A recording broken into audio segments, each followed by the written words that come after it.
Meg, paki-block naman sila in such a way na magandang optics sa photo op. Si Alex pala. Sorry. Okay. Can we share the mic? Okay. Okay. Andito na po. Na-happy ako na nag-produce siya. Please welcome Mr. OG Diaz. Mare, a word or two from you.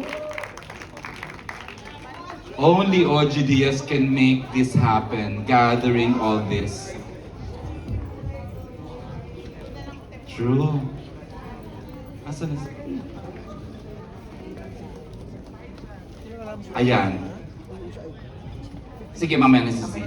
Isang mabilisan please from left to right. Miss, yung mga tinawag ko, isang mabilisang bati lang and say hi to everyone. Mare, sure. Ikaw na.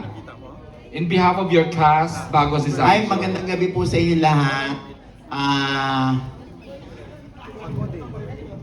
Sa gitna, please, Ito, beside ito Angie. yung homecoming ng How to Get Away dito dahil nga pinalabas muna namin, nagkaroon kami ng maraming international screenings sa social, di ba? Ano naman, ibang strategy mo ha.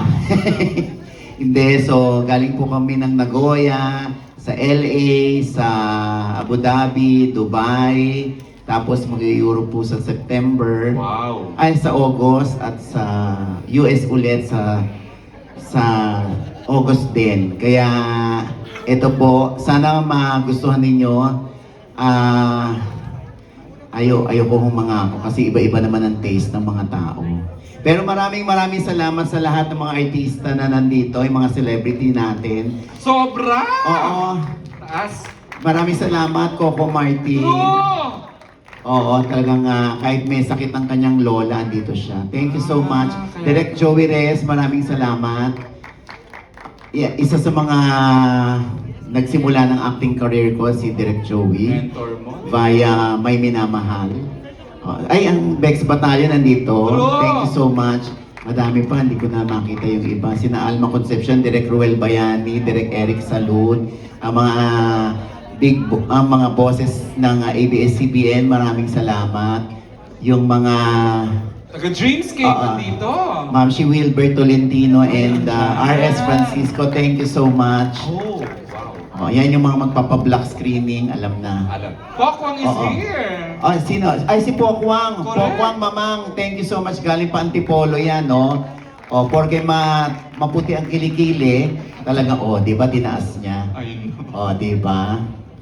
Kinukumusta ka ni Tiang Oh my God. Tiang Ami ng Showtime. Kala ka ba producer ka ngayon? Ay, nga pala. Host ka, no? Pota. Ayan. Kung mapapansin niyo po, ito po yung pelikula na una muna naming kinuha si Sancho dahil kung hindi siya papayag, hindi rin naman namin gagawin itong pelikula. Dahil pumayag siya, saka pa lang po namin isinunod yung casting, kailangan medyo hawig niya. So kung mapapansin niyo yung mga kapatid niya doon, nanay niya, hawig niya. Kaya para maramdaman natin na baka nga sa totoong buhay magkakapatid sila.